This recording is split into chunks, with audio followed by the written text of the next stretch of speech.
Hello there, this is MusicMan0150, also known as Gary, and yes, I'm back again with another video.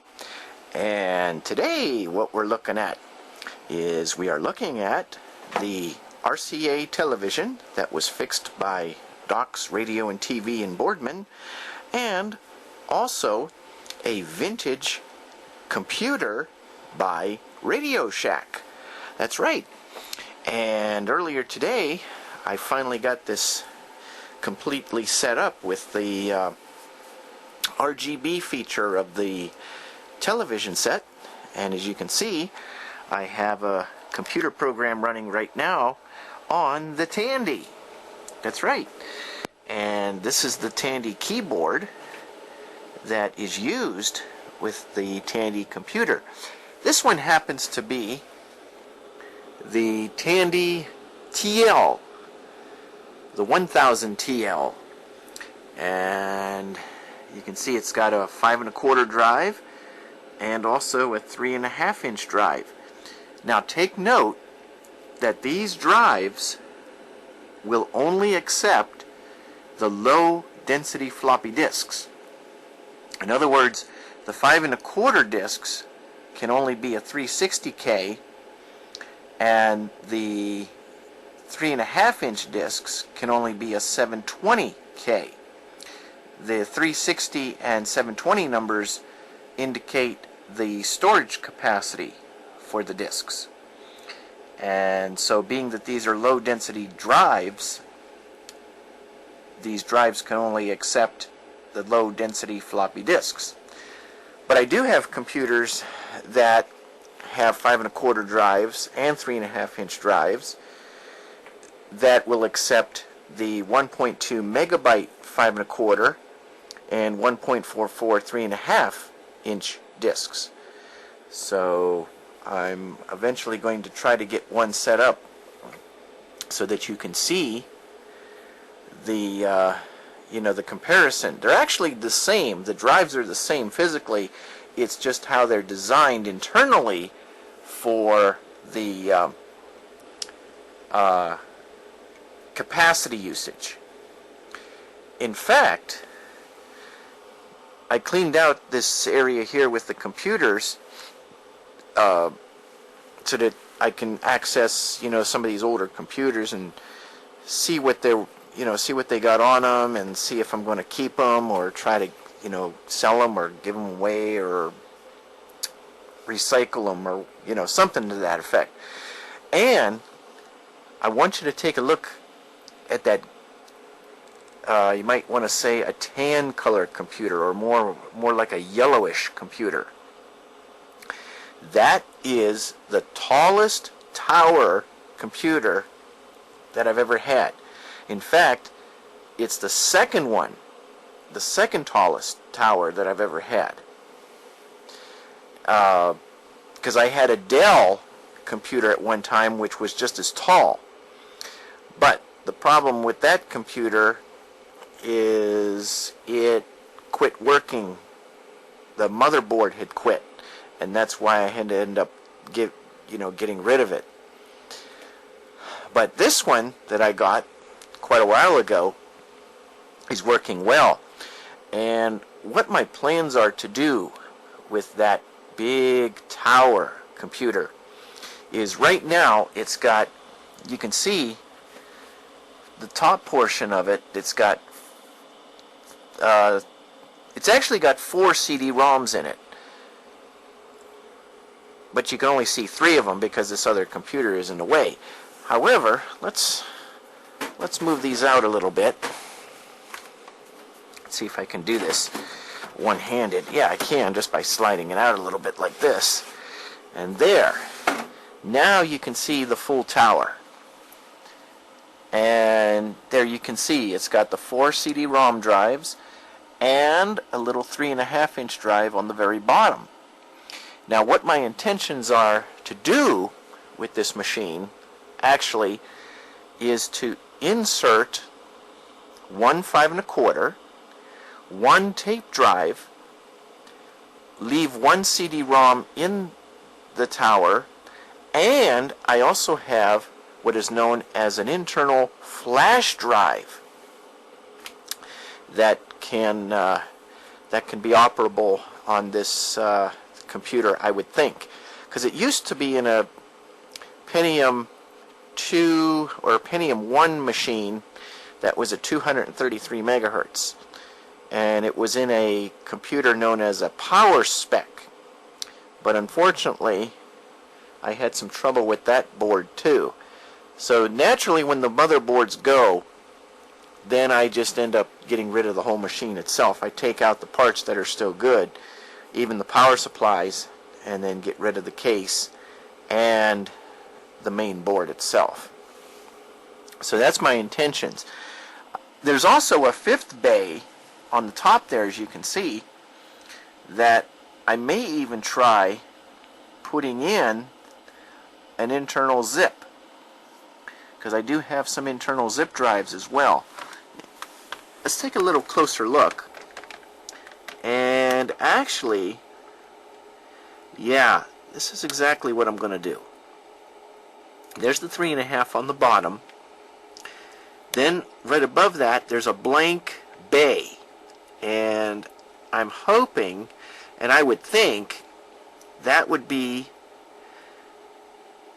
just a blank space inside, because I think the hard drive is below the floppy. I haven't had this machine open for quite a long time, since I built this with the 4 CD-ROMs.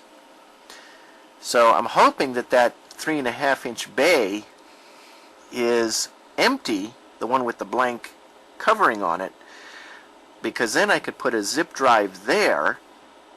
Above that I can put the 5.25. Above that I can put the tape drive, leave the CD-ROM drive, leave one CD-ROM drive in there, or maybe change it out for another one. I'll have to decide on that.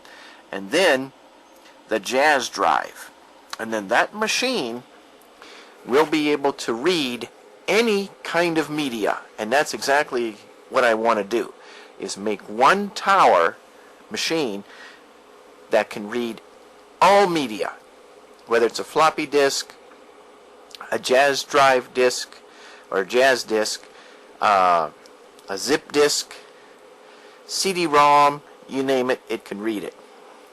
And so that's what I want to do, being that I got a nice huge tower with a lot of room in there to do that sort of thing. And the other thing I like about this big tower is that it's very, very easy to work with inside. And I would think that some of the extra motherboards that I have, I believe they would fit in there pretty well. You know, there wouldn't be any kind of confliction, you know, where the board might not fit. So that's definitely a tower I'm going to try to keep for a long time.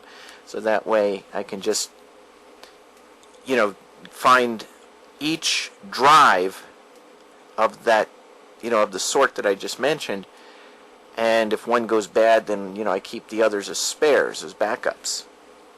So that is definitely a machine that I want to try and get up and running with that sort of idea. And now getting back to the Tandy machine, as I said, this is the Tandy TL, the 1000 TL, with its 5.25 and 3.5. And what I ended up doing actually with this machine is I fixed it. Yep, the original hard drive that was in the TL wasn't running. It just wouldn't boot up. It would go on the memory, and that was it. It wouldn't go any further. So what I did is, here's the Tandy SL2. This is the 1000 SL2 that I have apart here on the big workbench. And as you can see, there's the hard drive from the TL, which I stuck here in the SL2. And the reason I did that, I didn't want to give it up right away, because I want to make sure that it is the drive. I did managed to get out the drive from the SL2 and put in the TL, which is exactly the case, and that's why the machine is now working. So, as I was saying, what I want to do with this SL2 is the power supply on it is not very good. The fan tends to quit running. It starts up and then it quits running. And also the floppy drive on this one isn't working well either. So what I want to do, being that it is small, I'm going to still hang on to this computer, because eventually, and hoping someday, I can find another SL2, either from somebody giving it to me, or I look on eBay and try to get one that way. I'm hoping that, maybe I'll just come across one locally and somebody will give me, and I can see what kind of condition it is in, and then make two good machines into one. Well, actually, two non-working machines into one good one, if the one that I would happen to get in the future has a problem as well. Because actually, the motherboard on this one is really good, and that's one of the main factors that that I don't want to get rid of this particular machine. But the power supply, like I said, isn't working too well because the fan shuts down and the floppy drive doesn't work. And I'm thinking maybe the floppy drive might have something to do with the way the power supply is working. There might be little voltage, there might be too low of a voltage going to the floppy drive and it's not giving it enough power. However, it was giving power to the hard drive, which was good. But that's in a different section of the power supply, to my understanding, because there's different outputs that a computer power supply has to operate different devices. So I guess that would hold true, that one section of the power supply could be bad and yet another section could still be good. So anyway, that is a good thing in a way, that at least I was able to get this part out. And at first I was trying to figure out, okay, now how am I going to get this out, being that I was trying to actually get just this part out, the hard drive, not the whole controller. But when I looked back here, I noticed that there were screws here on the back, just like they are on your newer computers. Not realizing that this last bay was this entire controller and hard drive itself. So I thought, you know what, I'm going to take that last screw out. Well, first I took this screw out. Not necessarily on this machine, but I took the screw out on this slot on the TL, thinking, okay, well, maybe I can get this out of here. It was the screw next to it. So once I was able to get that screw out on the last bay, then that whole thing just lifted right out. And I was then going to attempt to try to just remove the hard drive from, the whole controller and bracket. And I thought, you know what? These are both Radio Shack computers, Tandy. And so I looked very closely at the design of the bracket and the way the motherboard was designed. And actually, what mattered was how the bracket was made that holds the controller for the hard drive and the hard drive itself. And believe it or not, it worked. It worked. All I did was just swap the two, and so now the SL2 controller is in the TL computer, and the TL controller is now in the SL2 computer. Excuse me. So that is what I was able to do. And I see by the time on my card, my flash card, I only got about 2 minutes left. So that means I got to start emptying more videos off of this card. So I will do that, and then we'll be back with more coverage of the vintage Tandy computer.